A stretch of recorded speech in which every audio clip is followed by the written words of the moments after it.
Hello welcome back to my channel. ಎಲ್ಲರೂ ಹೇಗಿದ್ದೀರಾ? I hope ನೀವೆಲ್ಲರೂ ಚೆನ್ನಾಗಿದ್ದೀರಾ ಅಂತೇಳಿ ಅನ್ಕೋತೀನಿ. ನಾನು ತುಂಬಾ ಚೆನ್ನಾಗಿದ್ದೀನಿ. ಸೊ ಇದು ಬುಧವಾರದ ವ್ಲಾಗ್ ಆಗಿರುತ್ತೆ. ಸೊ ಬೆಳಿಗ್ಗೆ ಇದು ನನ್ನ ಮಗಳು ಬೆಳಿಗ್ಗೆ ಎಬ್ಬಿಸುವಾಗ ಬೆಳಿಗ್ಗೆ ಅಂದರೆ 5:30ಕ್ಕೆ ಎದ್ದೇಳ್ತಾಳೆ. ಮದ್ರಸೆ ಇದೆಯಲ್ವ, ಸೊ ಆ ಟೈಮಲ್ಲಿ ನಾನು ಸ್ವಲ್ಪ ವೀಡಿಯೋ ಮಾಡಿದ್ದೆ ಅವಳು ಮಲಗಿರೋದು ನೋಡಿ. ಒಂಥರ ಏನು ಮಕ್ಕಳು ಎಚ್ಚರ ಇದ್ದಾಗ ನಾವು ಬೈತೀವಿ, ಹೊಡಿತೀವಿ, ಏನೇನೋ ಮಾಡ್ತೀವಿ. ಬಟ್ ಈ ಥರ ಮಲಗಿರ್ತಾರಲ್ವ, ಆವಾಗ ನೋಡುವಾಗ ಒಂಥರ ಬೇಜಾರಾಗುತ್ತೆ. ಯಾಕೆ ಹೊಡೆದೆ, ಯಾಕೆ ಬೈದೆ ಅಂತೆಲ್ಲ ಹೇಳಿ ಈ ಥರ ಅನಿಸುತ್ತೆ. ಸೊ ನಂಗೆ ಅದೇ ಥರ ಅವಳನ್ನ ನೋಡುವಾಗ ಒಂಥರ ಅನ್ನಿಸ್ತು. ಯಾಕಂದರೆ ನಾನು ಅವಳು ಹೇಳಿದ ಮಾತು ಕೇಳಲ್ಲ. ಸೊ ಹಾಗಾಗಿ ಬೈತಾ ಇರ್ತೀನಿ, ಈ ಥರ ಎಲ್ಲ ಮಾಡ್ತಾ ಇರ್ತೀನಿ. ಸೊ ಅವಳನ್ನ ಆ ಥರ ಮಲಗಿರೋದು ನೋಡುವಾಗ ಒಂಥರ ಬೇಜಾರಾಯಿತು. ಸೊ ಹಾಗೆಯೇ ಇವತ್ತು ಬೆಳಿಗ್ಗೆ ಬ್ರೇಕ್ಫಾಸ್ಟಿಗೆ ಅಂತೇಳಿ ಮಕ್ಕಳಿಗೆ ಇಲ್ಲಿ ನಾನು ಚನಾ ಪಲಾವ್ ಮಾಡಿದ್ದೆ. ಮಕ್ಕಳಿಗೆ ಟಿಫನ್ಗೆ ನಾನು ಜಾಸ್ತಿಯಾಗಿ ರೈಸ್ ಐಟಮ್ಸೇ ಕೊಡೋದು.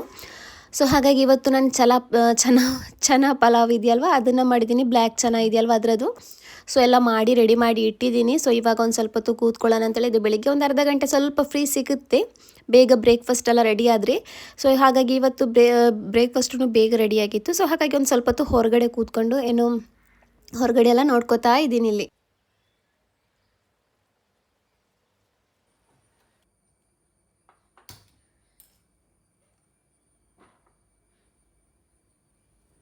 ಹಾಗೆಯೇ ಚನಾ ಪಲಾವ್ಗೆ ಬಾಯ್ಲ್ಡ್ ಎಗ್ಗು ಕಚಂಬರ್ ಮಾಡಿ ಕೊಡೋಣ ಅಂತೇಳಿ, ಆಮೇಲೆ ಸ್ವಲ್ಪ ಸೌತೆಕಾಯಿ ಎಲ್ಲ ಇಟ್ಕೊಡೋಣ ಅಂತೇಳಿ. ಸೊ ಅದಕ್ಕೋಸ್ಕರ ಇಲ್ಲಿ ಮೊಟ್ಟೆನ ಬಾಯ್ಲ್ ಆಗೋದಕ್ಕೆ ಇಟ್ಟಿದ್ದೀನಿ. ಹಾಗೆಯೇ ಇಲ್ಲಿ ಹಸ್ಬೆಂಡೂ ಎದ್ದಿದ್ದು. ಬೆಳಗ್ಗೆದು ಯಾವಾಗಲೂ ಸೇಮ್ ರೂಟೀನ್ ಆಗಿಬಿಡುತ್ತೆ ನನ್ನದು.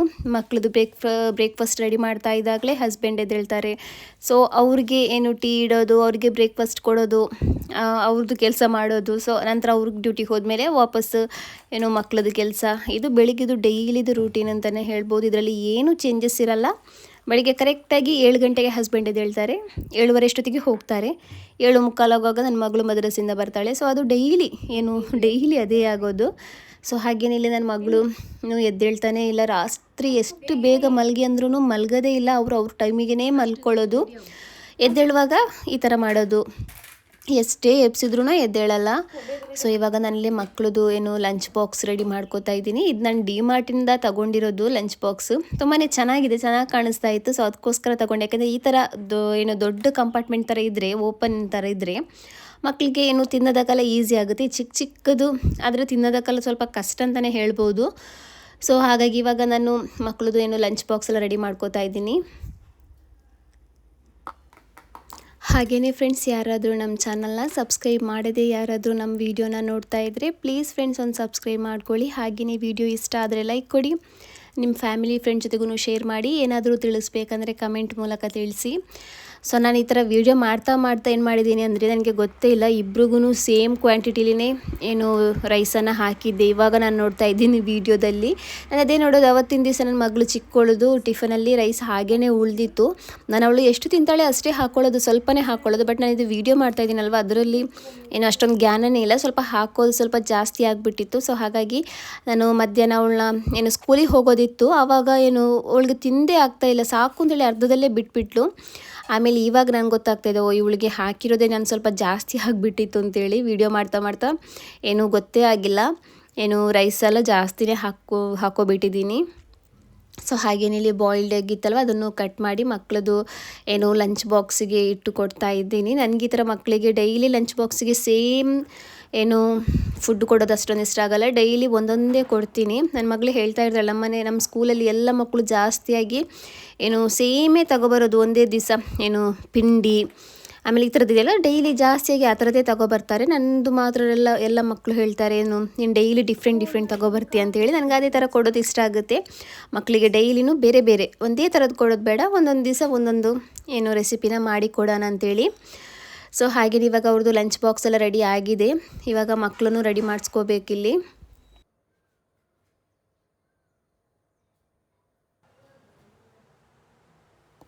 ನನ್ನ ದೊಡ್ಡ ಮಗಳಿದ್ದಾಳಲ್ವ, ಅವಳಿಗೆ ನಾನು ಬೆಳಿಗ್ಗೆ ಟೈಮಲ್ಲಿ ಸ್ವಲ್ಪ ರೈಸ್ ಐಟಮ್ಸ್ ಕೊಡೋದನ್ನು ಕಮ್ಮಿ ಮಾಡೋಣ ಅಂತಲೇ ಅಂದ್ಕೊಳ್ಳೋದು. ಯಾಕಂದರೆ ಸ್ವಲ್ಪ ವೆಯ್ಟ್ ಜಾಸ್ತಿ ಇದೆ ಅವಳದು. ಬಟ್ ಅವಳಿಗಂತೂ ರೈಸ್ ಐಟಮ್ಸೇ ತುಂಬ ಇಷ್ಟ ಆಗೋದು. ಅವ್ರ ಅಪ್ಪನಿಗೆ ರೈಸ್ ಇಷ್ಟ. ಸೊ ಹಾಗೆಯೇ ಇವಳಿಗೂ ಅದೇ ಥರ ರೈಸಲ್ಲಿ ಮಾಡಿರುವಂತಹ ಯಾವುದೇ ಐಟಮ್ಸ್ ಆಗಲಿ ಅವಳಿಗೆ ತುಂಬಾ ಇಷ್ಟ. ಈ ಥರ ಪ್ಲೇನ್ ರೈಸಿಗಿಂತ ಈ ಥರ ಏನಾದರೂ ಮಸಾಲ ಮಾಡಿ ಹಾಕ್ಕೊಳ್ಳೋದು, ಪೊಟ್ಯಾಟೊ ರೈಸ್, ಚನಾ ಪುಲಾವ್, ಆಮೇಲೆ ಈ ಥರದಲ್ಲಿ ಇರುತ್ತಲ್ವ ಫ್ರೈಡ್ ರೈಸ್, ಈ ಥರದ್ದೆಲ್ಲ ಅವಳಿಗೆ ಜಾಸ್ತಿಯಾಗಿ ಇಷ್ಟ ಆಗೋದು. ರೈಸ್ ಐಟಮ್, ಒಟ್ಟಿನಲ್ಲಿ ರೈಸ್ ಐಟಮ್ ತುಂಬಾ ಇಷ್ಟಪಡ್ತಾಳೆ. ಸೊ ಅವಳಿಗೆ ಬೆಳಿಗ್ಗೆ ಇಲ್ಲಿ ಅವಳು ಏನು ಚನಾ ಪಲಾವ್ನು ಏನು ಕಚ್ಚಂಬ ಜೊತೆಗೆ ಇಲ್ಲಿ ತಿಂತಾ ಇದ್ದಾಳೆ. ಅವಳನ್ನು ರೆಡಿ ಮಾಡ್ಸೋಣ ಅಂತೇಳಿ ಬೇಗ. ಆಯ್ತಾಯ್ತು, ರೆಡಿ ಅವು.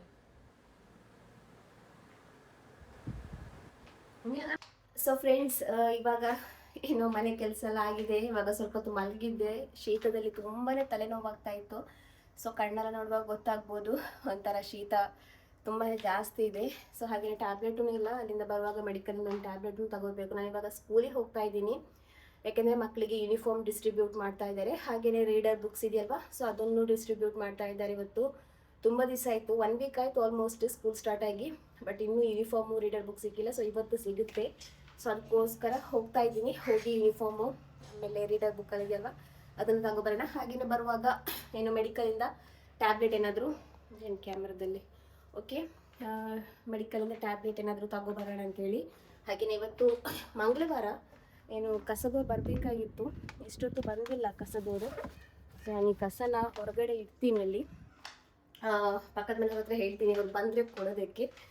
ಗೊತ್ತಾಗಲ್ಲ, ಇವಾಗ ನಾನು ಇಲ್ಲ ಅಂದರೆ ಬಂದು ಹೋದರೆ ಕಸ ಬಾಕಿ ಆಗಿತ್ತು. ಲಾಸ್ಟ್ ವೀಕು ನಾನು ಕೊಟ್ಟಿಲ್ಲ ಕಸ, ಇಲ್ಲಾಂದರೆ ನಾನು ಒಳಗಡೆ ಇದ್ದೆ, ಅವ್ರು ಬಂದಿರೋದೇ ಗೊತ್ತಿಲ್ಲ. ಸೊ ಹಾಗಾಗಿ ಏನಿದನ್ನು ಹೊರಗಡೆ ಇಡ್ತೀನಿ. ಸೊ ಇವಾಗ ಹೋಗ್ತೀನಿ. ಮಳೆನೂ ನಿಂತಿದೆ, ಇವಾಗ ಮಳೆ ಏನಿಲ್ಲ. ಸೊ ಅದಕ್ಕೋಸ್ಕರ ಬೇಗ ಹೋಗಿ ಬರೋಣ ಅಂತೇಳಿ. ಸೊ ನೋಡೋಣ ಏನೆಲ್ಲ ಆಗುತ್ತೆ, ಅದೆಲ್ಲನೂ ನಿಮ್ಮ ಜೊತೆ ಇವತ್ತು ಶೇರ್ ಮಾಡ್ತೀನಿ. ಹೋಗೋದು ಬೇಡ ಅಂತೆಲ್ಲ ಅಂದ್ಕೊಂಡೆ, ಶೀತ ಇದೆಯಲ್ಲ, ಸೊ ನಾಳೆ ಏನಾದರೂ ಹೋಗೋಣ ಅಂತೇಳಿ. ಬಟ್ ಹೋಗೋಣ ಅಂತೇಳಿ ಆಯಿತು.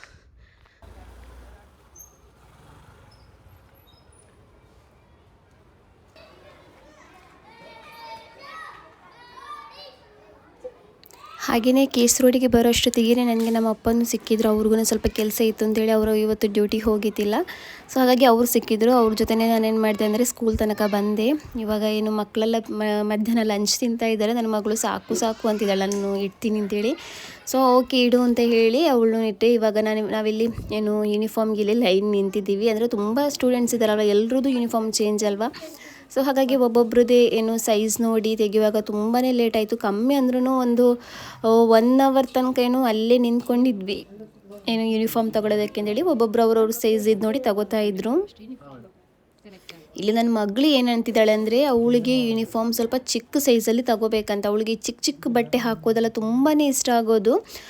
ಏನು ಈ ಥರ ಮಾಡ್ಲಿಂಗ್ ಮಾಡೋದು, ಈ ಥರ ಚಿಕ್ಕ ಬಟ್ಟೆಗಳೆಲ್ಲ ಹಾಕೋದು ನನಗೆ ನೆನೆಸ್ಕೊಳ್ಳುವಾಗಲೇ ಒಂಥರ ಟೆನ್ಷನ್ ಆಗುತ್ತೆ. ಇವಾಗಲೇ ಎಷ್ಟೊಂದು ಸ್ಟೈಲ್ ಮಾಡ್ಕೋತಾ ಇದ್ದಾಳೆ. ಇನ್ನು ದೊಡ್ಡೋಳಾದರೆ ಏನಾಗ್ಬೋದು ಅಂತೇಳಿ. ಬಟ್ಟೆ ಏನು ತೊಗೊಳೋದಾದ್ರೂ ನನಗೆ ಚಿಕ್ಕದು ಕೊಡು, ನನಗೆ ಏನು ಸ್ವಲ್ಪ ಫಿಟ್ಟಿಂಗ್ಸ್ ಇರಲಿ, ಈ ಥರ ಎಲ್ಲ ಹೇಳೋದು ಜಾಸ್ತಿ ಅವಳು. ಸೊ ಈ ದೊಡ್ಡೋಳಾದಮೇಲೆ ಏನು ಮಾಡ್ತಾಳೋ ಗೊತ್ತಿಲ್ಲ, ಫುಲ್ ಫ್ಯಾಷನ್ ಕ್ವೀನ್ ಆಗಿಬಿಡ್ತಾಳೋ ಏನೋ ಗೊತ್ತಿಲ್ಲ. ಸೊ ಹಾಗೆಯೇ ಮನೆಗೆಲ್ಲ ಬಂದಿದೆ. ಮಕ್ಕಳಂದ್ರು ಕರ್ಕೊಂಡು ಹೋಗು, ನಿನ್ನ ಜೊತೆನೇ ಬರ್ತೀನಿ ಅಂತೇಳಿ ನಾನು ಬಂದಿಲ್ಲ ಅವ್ರನ್ನ. ಸ್ಟಾರ್ಟ್ ಆಗಿರೋದೇ ಇವಾಗ ಜಸ್ಟ್ 1 ವೀಕ್ ಆಗಿರೋದಷ್ಟೇ. ಇವಾಗಲೇ ಕರ್ಕೊಬರೋದು ಬೇಡ ಅಂತೇಳಿ ನಾನು ಬಂದಿಲ್ಲ, ನಾನೇ ಒಬ್ಬಳೇ ಬಂದೆ. ಸೊ ಇವಾಗ ಬಂದು ಏನು ನೈಟಿದು ಡಿನ್ನರ್ಗೆ ರೆಡಿ ಮಾಡ್ಕೊಳ್ಳೋಣ ಅಂತೇಳಿ ಇವತ್ತೊಂದು ವೆಜ್ ರೆಸಿಪಿನ ಮಾಡ್ತಾಯಿದ್ದೀನಿ. ತುಂಬಾ ಟೇಸ್ಟಿ ಆಗುತ್ತೆ. ಏನು ವೆಜ್ ಕೋಲಾಪುರಿ ಅಂತೇಳಿ ನನ್ನ ರೆಸಿಪಿ ನೋಡಿರೋದು, ನಂದು ಓನ್ ರೆಸಿಪಿ ಅಲ್ಲ, ನಾನೊಂದು ರೆಸಿಪಿನ ನೋಡಿ ಟ್ರೈ ಮಾಡ್ಕೊಂಡಿರೋದು. ತುಂಬಾ ಚೆನ್ನಾಗಾಗುತ್ತೆ ಚಪಾತಿ ಜೊತೆಗೆ, ಪೂರಿ ಜೊತೆಗೆಲ್ಲ ತುಂಬಾ ಒಳ್ಳೆ ಕಾಂಬಿನೇಷನ್ ಅಂತ ಹೇಳ್ಬೋದು. ಸೊ ಅದಕ್ಕೋಸ್ಕರ ಇಲ್ಲಿ ನಾನು ವೆಜಿಟೇಬಲ್ಸ್ ಎಲ್ಲ ಕಟ್ ಮಾಡಿ ತಗೋತಾ ಇದ್ದೀನಿ. ಇಲ್ಲಿ ಕ್ಯಾರೆಟ್, ಆಮೇಲೆ ಗೋಬಿ ಇದೆಯಲ್ವ ಅದು, ಬೀನ್ಸ್, ಆಮೇಲೆ ಕ್ಯಾಪ್ಸಿಕಮ್ ಇದೆಲ್ಲ ಕಟ್ ಮಾಡಿ ತಗೊಂಡು ಇಡ್ತಾ ಇದ್ದೀನಿ. ಎಲ್ಲ ಕಟ್ ಮಾಡಿ ರೆಡಿ ಮಾಡಿ ಇಟ್ಕೋತಾ ಇದ್ದೀನಿ. ಸೊ ಇಲ್ಲಿ ಫಸ್ಟಿಗೆ ಇದಕ್ಕೊಂದು ಮಸಾಲ ರೆಡಿ ಮಾಡ್ಕೋಬೇಕು. ಸೊ ಅದಕ್ಕೆ ಇಲ್ಲಿ ನಾನೊಂದು ಪಾತ್ರೆನ ಇಟ್ಕೊಂಡಿದ್ದೀನಿ. ಇದಕ್ಕೆ ಇಲ್ಲಿ ನಾನು ಸ್ವಲ್ಪ ಜೀರಿಗೆ, ಆಮೇಲೆ ಧನಿಯಾ ಬೀಜ ಇದೆಯಲ್ವ ಅದನ್ನು ಹಾಕ್ಕೋಬೇಕು. 1 ಸ್ಪೂನಷ್ಟೇ ಹಾಕ್ಕೊಂಡಿರೋದು, ಜೀರಿಗೆ ಒಂದು ಸ್ವಲ್ಪ ಕಮ್ಮಿ ಅದಕ್ಕಿಂತ. ಸೊ ನಂತರ ಇಲ್ಲಿ ಒಂದು ಸ್ವಲ್ಪ ಒಂದು ಅರ್ಧ ಸ್ಪೂನಷ್ಟು ಏನು ಸೋಂಪು ಇದೆಯಲ್ವ ಅದನ್ನು ಹಾಕ್ಕೊಂಡಿದ್ದೀನಿ. ಒಂದು ಸ್ವಲ್ಪ ಕಾಳು ಮೆಣಸು, ಬ್ಯಾಡಗಿ ಮೆಣಸಿನ್ಕಾಯಿ, ಚಕ್ಕೆ, ಲವಂಗ, ಏಲಕ್ಕಿ, ಆಮೇಲೆ ಒಣ ಕೊಬ್ಬರಿ ಇದೆಯಲ್ವ ಅದನ್ನು ಹಾಕ್ಕೊಂಡಿದ್ದೀನಿ. ಒಣ ಕೊಬ್ಬರಿ ಇಲ್ಲಾಂದರೆ ತೆಂಗಿನಕಾಯಿ ಇದೆಯಲ್ವ ಅದನ್ನು ಹಾಕ್ಕೋಬೋದು. ಹಾಕಿದರೆ ಚೆನ್ನಾಗಿ ಇದನ್ನು ರೋಸ್ಟ್ ಮಾಡ್ಕೋಬೇಕು. ಗ್ಯಾಸ್ ಫ್ಲೇಮ್ನ ಸ್ಲೋ ಮಾಡ್ಕೊಂಡು ಇದನ್ನು ಚೆನ್ನಾಗಿ ರೋಸ್ಟ್ ಮಾಡ್ಕೋಬೇಕು. ಸೊ ಅದು ರೋಸ್ಟ್ ಆದಮೇಲೆ ಅದನ್ನು ತಣ್ಣಗಾಗೋದಕ್ಕೆ ಇಡೋಣ. ತಣ್ಣಗಾದಮೇಲೆ ಅದನ್ನು ಏನು ಪೌಡರ್ ಮಾಡ್ಕೋಬೇಕು. ಸೊ ಇಲ್ಲಿ ಇನ್ನೊಂದು ಪಾತ್ರೆಯಲ್ಲಿ ನಾನು ಸ್ವಲ್ಪ ನೀರು ಇಟ್ಟಿದ್ದೀನಿ. ಅದನ್ನು ಸ್ವಲ್ಪ ಉಪ್ಪು ಹಾಕಿ ಅದನ್ನು ಚೆನ್ನಾಗಿ ಕುದಿಯೋದಕ್ಕೆ ಇಡ್ತಾಯಿದ್ದೀನಿ. ಸೊ ತುಂಬಾ ಜೋರಾಗಿ ಮಳೆ ಬರ್ತಾ ಇದೆ, ಆ ಥರ ಹೊಗೆ ಹೋಗ್ತಾ ಇದೆಯಲ್ವ ಮನೇಲಿ, ನೋಡ್ಬೇಕು ಒಂಥರ ಚೆನ್ನಾಗಿ ಕಾಣಿಸುತ್ತೆ. ಈ ಥರ ಮಳೆ ಬರುತ್ತಲ್ವ ಆ ಟೈಮಲ್ಲಿ ಎಲ್ಲ ಮನೆಗೆ ಹಂಡೆಗೆಲ್ಲ ಬೆಂಕಿ ಹಾಕ್ತಾರಲ್ವ, ಸೊ ಆವಾಗ ಈ ಥರ ಹೊಗೆ ಹೋಗಬೇಕು ಅಂತ ಒಂಥರ ಚೆನ್ನಾಗಿ ಕಾಣಿಸುತ್ತೆ. ಮಲೆನಾಡು ಪ್ರದೇಶ ಇರುತ್ತಲ್ವ, ಅಂದರೆ ಚಿಕ್ಕಮಂಗ್ಳೂರು, ಸಕಲೇಶಪುರ ಅಲ್ಲೆಲ್ಲ ಜಾಸ್ತಿ ಈ ಥರ ಹೊಗೆ ಹೋಗೋದು. ಎಲ್ಲ ಮನೆಯಲ್ಲೂ ಹಂಡೆ ಇದ್ದೇ ಇರುತ್ತೆ ಅಲ್ಲಿ ಚಿಕ್ಕಮಂಗ್ಳೂರಲ್ಲಿ. ಆಲ್ಮೋಸ್ಟ್ ಎಲ್ಲ ಮನೆಯಲ್ಲೂ, ಯಾವ ಮನೇಲಿ ಗೀಝರ್ ಇದ್ರೂ ಏನೇ ಇದ್ರೂ ಅವರಿಗೆ ಹಂಡೆ ಅಂತೂ ಬೇಕೇ ಬೇಕು. ಸೊ ಆ ಕಡೆ ಎಲ್ಲ ಜಾಸ್ತಿ, ಇವಾಗೆಲ್ಲ ಈ ಕಡೆ ಎಲ್ಲ ಜಾಸ್ತಿಯಾಗಿ ಗೀಝರ್ ಇದೆಲ್ಲ ಬಂದಿದೆಯಲ್ವ, ಹಾಗಾಗಿ ಸ್ವಲ್ಪ ಆ ಥರ ಕಾಣಿಸೋದಕ್ಕೆ ಸಿಗೋದು ಕಮ್ಮಿ ಅಂತಲೇ ಹೇಳ್ಬೋದು. ಸೊ ಇವಾಗ ಏನು ಇಲ್ಲಿ ವೆಜಿಟೇಬಲ್ಸೂ ರೆಡಿ ಆಗ್ತಾ ಇದೆ. ಹಾಗೆಯೇ ಅಲ್ಲಿ ನಾನು ಮಸಾಲ ಇತ್ತಲ್ವ, ಸೊ ಅದನ್ನು ಇಲ್ಲಿ ಪೌಡರ್ ಮಾಡಿ ತಗೊಂಡಿದ್ದೀನಿ. ಸೊ ಇವಾಗ ತರಕಾರಿನೂ ನಾನು ವೆಜಿಟೇಬಲ್ಸ್ನ ಸ್ಟ್ರೈನ್ ಮಾಡಿ ತಗೊಂಡಿದ್ದೀನಿ. ಇವಾಗ ಒಂದು ಪಾತ್ರೆಗೆ ಸ್ವಲ್ಪ ಎಣ್ಣೆ ಹಾಕಿ ಇಲ್ಲಿ ನಾನು ಈರುಳ್ಳಿನ ಚೆನ್ನಾಗಿ ಫ್ರೈ ಮಾಡ್ಕೋತಾ ಇದ್ದೀನಿ. ಒಂದು ಸ್ವಲ್ಪ ಲೈಟಾಗಿ ಬ್ರೌನ್ ಆಗೋ ತನಕ ಇದನ್ನು ನಾವು ಚೆನ್ನಾಗಿ ಫ್ರೈ ಮಾಡ್ಕೋಬೇಕು. ನಂತರ ಇದಕ್ಕೆ ಇಲ್ಲಿ ಹಸಿರು ಮೆಣಸಿನ್ಕಾಯಿ ಇದೆಯಲ್ವ, ಅದನ್ನು ಹಾಕ್ಕೋತಾ ಇದ್ದೀನಿ. ಅದನ್ನು ಹಾಕಿದ್ದನ್ನು ನಾವು ಚೆನ್ನಾಗಿ ಫ್ರೈ ಮಾಡ್ಕೊಳ್ಳೋಣ. ಸೊ ನೋಡಿ, ಇವಾಗ ಇದು ಸ್ವಲ್ಪ ಚೆನ್ನಾಗಿ ಬ್ರೌನ್ ಆಗಿದೆ ಲೈಟಾಗಿ. ಇದಕ್ಕೆ ನಾನು 1 ಸ್ಪೂನಷ್ಟು ಶುಂಠಿ ಬೆಳ್ಳುಳ್ಳಿ ಪೇಸ್ಟು, ಆಮೇಲೆ ರೆಡಿ ಮಾಡ್ಕೊಂಡಿರುವಂತಹ ಮಸಾಲ ಇದೆಯಲ್ವ, ಅಂದರೆ ಅದನ್ನು ನೀರು ಹಾಕಿ ಮಸಾಲ ಮಾಡ್ಕೊಳ್ಳೋದು. ಸೊ ಅದನ್ನು ರೆಡಿಯಾಗಿದೆ. ಇವಾಗ ಅದನ್ನು ಹಾಕಿ ನಾವಿಲ್ಲಿ ಚೆನ್ನಾಗಿ ಮಿಕ್ಸ್ ಮಾಡಿ ಅದರದ್ದು ಎಣ್ಣೆ ಎಲ್ಲ ಮೇಲ್ಗಡೆ ಬರಬೇಕು, ಅಲ್ಲಿ ತನಕ ನಾವು ಇದನ್ನು ಚೆನ್ನಾಗಿ ಫ್ರೈ ಮಾಡ್ಕೋಬೇಕು. ಸೊ ಇಲ್ಲಿ ನಾನು ಸ್ವಲ್ಪ ಇದಕ್ಕೆ ಅರಿಶಿನ ಪುಡಿನೂ ಸ್ವಲ್ಪ ಖಾರದ ಪುಡಿನ ಹಾಕ್ಕೊಂಡಿದ್ದೀನಿ. ಆಮೇಲೆ ಇಲ್ಲಿ ರುಚಿಗೆ ತಕ್ಕಷ್ಟು ಉಪ್ಪನ್ನು ಹಾಕಿ ಇದನ್ನು ನಾನು ಚೆನ್ನಾಗಿ ಫ್ರೈ ಮಾಡ್ಕೋತೀನಿ. ಇವಾಗ ಇದಕ್ಕೆ ನೀರೇನು ಹಾಕಿಲ್ಲ ನಾನು. ಇವಾಗ ಇಲ್ಲಿ ಟೊಮೆಟೊ ಹಣ್ಣು ಇದೆಯಲ್ವ, ಅದನ್ನು ಪೇಸ್ಟ್ ಮಾಡಿ ಹಾಕ್ಕೊಂಡಿದ್ದೀನಿ. ಅದರಲ್ಲಿ ಸ್ವಲ್ಪ ನೀರು ಬಿಡುತ್ತಲ್ವ, ಅದೇ ಸಾಕಾಗುತ್ತೆ. ನಿಮಗೆ ಸ್ವಲ್ಪ ಲೂಸ್ ಬೇಕಂದರೆ ಸ್ವಲ್ಪ ನೀರನ್ನು ಆ್ಯಡ್ ಮಾಡ್ಕೋಬೋದು. ನಾನಿಲ್ಲಿ ನೀರನ್ನು ಆ್ಯಡ್ ಮಾಡ್ಕೊಂಡಿಲ್ಲ. ಸೊ ಇದನ್ನು ಇವಾಗ ಒಂದು ಸೈಡಲ್ಲಿ ಇಡ್ತೀನಿ. ಇದು ಸ್ವಲ್ಪ ಚೆನ್ನಾಗಿ ಫ್ರೈ ಆಗ್ತಾ ಇರಲಿ, ಅದರದ್ದು ಎಣ್ಣೆ ಎಲ್ಲ ಮೇಲ್ಗಡೆ ಬರಲಿ. ಅಲ್ಲಿ ತನಕ ನಾನು ಸ್ವಲ್ಪ ವೆಜಿಟೇಬಲ್ಸ್ ಇದೆಯಲ್ವ, ಅದನ್ನು ನಾನಿಲ್ಲಿ ಸ್ವಲ್ಪ ಎಣ್ಣೆಯಲ್ಲಿ ಫ್ರೈ ಮಾಡ್ಕೊಂಡು ತಗೋತೀನಿ. ಇಲ್ಲೊಂದು ಪಾತ್ರೆ ಇಟ್ಕೊಂಡಿದ್ದೀನಿ, ಅದಕ್ಕೆ ನಾನು ಸ್ವಲ್ಪ ಎಣ್ಣೆನ ಹಾಕ್ಕೋತಾ ಇದ್ದೀನಿ. ಎಣ್ಣೆನ ಹಾಕಿ ಪನ್ನೀರ್ ಇದೆಯಲ್ವ, ಪನ್ನೀರನ್ನು ಹಾಕ್ಕೋತಾ ಇದ್ದೀನಿ. ಪನ್ನೀರನ್ನು ಹಾಕಿ ಅದನ್ನೊಂದು ಸ್ವಲ್ಪ ಫ್ರೈ ಮಾಡ್ಕೊಳ್ಳೋಣ. ನಂತರ ಇದಕ್ಕೆ ವೆಜಿಟೇಬಲ್ಸ್ ಎಲ್ಲ, ಅಂದರೆ ಬೇಯಿಸಿಟ್ಟಿರುವಂತಹ ವೆಜಿಟೇಬಲ್ಸ್ ಇದೆಯಲ್ವ, ಅದನ್ನು ಹಾಕ್ಕೋತಾ ಇದ್ದೀನಿ. ನಂತರ ಇಲ್ಲಿ ಸ್ವಲ್ಪ ಉಪ್ಪು, ಸ್ವಲ್ಪ ಅರಿಶಿನ ಪುಡಿ, ಆಮೇಲೆ ಸ್ವಲ್ಪ ಖಾರದ ಪುಡಿನ ಹಾಕ್ಕೋಬೇಕು. ಹಾಕಿ ಇದನ್ನು ನಾವು ಚೆನ್ನಾಗಿ ಆ ಎಣ್ಣೆಯಲ್ಲಿ ಚೆನ್ನಾಗಿ ಫ್ರೈ ಮಾಡ್ಕೋಬೇಕು. ನಂತರ ಇದಕ್ಕೆ ನಾನಿಲ್ಲಿ ಕ್ಯಾಪ್ಸಿಕಮ್ಮು, ಈರುಳ್ಳಿ ಇದೆಯಲ್ವ, ಅದನ್ನು ಈ ಥರ ದೊಡ್ಡ ದೊಡ್ಡ ಪೀಸಾಗಿ ಕಟ್ ಮಾಡಿ ತಗೊಂಡಿದ್ದೀನಿ. ಅದನ್ನು ಹಾಕಿ ನಾವಿಲ್ಲಿ ಇದೇ ಎಣ್ಣೆಯಲ್ಲಿ ಚೆನ್ನಾಗಿ ಫ್ರೈ ಮಾಡ್ಕೊಂಡು ತಗೊಳ್ಳೋಣ. ಸೊ ಇವಾಗ ಇದು ಚೆನ್ನಾಗಿ ಫ್ರೈ ಆಗಿದೆ. ಹಾಗೆಯೇ ಇಲ್ಲಿ ಮಸಾಲನೂ ಚೆನ್ನಾಗಿ ಫ್ರೈ ಆಗಿದೆ, ಎಣ್ಣೆ ಎಲ್ಲ ಮೇಲ್ಗಡೆ ಬಂದಿದೆ. ಇವಾಗ ಇಲ್ಲಿ ನಾವು ರೆಡಿ ಮಾಡ್ಕೊಂಡಿರುವಂತಹ ವೆಜಿಟೇಬಲ್ಸ್ ಇದೆಯಲ್ವ, ಅದನ್ನು ಹಾಕ್ಕೋಬೇಕು. ಅದನ್ನು ಹಾಕಿ ನಾವಿಲ್ಲಿ ಚೆನ್ನಾಗಿ ಮಿಕ್ಸ್ ಮಾಡ್ಕೋಬೇಕು ಇದನ್ನು. ಸೊ ಇವಾಗ ಇದು ಫೈನಲಾಗಿ ಕೊತ್ತಂಬರಿ ಸೊಪ್ಪು ಹಾಕಿದರೆ ಒಳ್ಳೆ ಟೇಸ್ಟಿಯಾಗಿರುವಂತಹ ವೆಜ್ ಕೋಲಾಪುರಿ ರೆಡಿ ಆಗುತ್ತೆ. ಒಂದ್ಸಲ ಟ್ರೈ ಮಾಡ್ಕೊಂಡು ನೋಡಿ, ತುಂಬಾ ಚೆನ್ನಾಗಾಗುತ್ತೆ ಚಪಾತಿಗೆ, ಪೂರಿಗೆಲ್ಲ. ಸೊ ಹಾಗೆಯೇ ಫ್ರೆಂಡ್ಸ್, ಈ ವಿಡಿಯೋನ ಇಲ್ಲಿಗೆ ಎಂಡ್ ಮಾಡ್ತಾ ಇದ್ದೀನಿ. ನಮ್ಮ ವಿಡಿಯೋ ಇಷ್ಟ ಆದರೆ ಪ್ಲೀಸ್ ನಮ್ಮ ಚಾನಲ್ನ ಸಬ್ಸ್ಕ್ರೈಬ್ ಮಾಡ್ಕೊಳ್ಳಿ. ಹಾಗೆಯೇ ನಿಮ್ಮ ಫ್ಯಾಮಿಲಿ ಫ್ರೆಂಡ್ ಜೊತೆಗೂ ಶೇರ್ ಮಾಡಿ. ಏನಾದರೂ ತಿಳಿಸ್ಬೇಕಂದ್ರೆ ಕಮೆಂಟ್ ಮೂಲಕ ತಿಳಿಸಿ. ವಿಡಿಯೋ ಇಷ್ಟ ಆದರೆ ಲೈಕ್ ಕೊಡಿ. ಸೊ ಇನ್ನು ಸಿಗೋಣ ನೆಕ್ಸ್ಟ್ ವಿಡಿಯೋದಲ್ಲಿ. ಅಲ್ಲಿ ತನಕ ಬಾಯ್.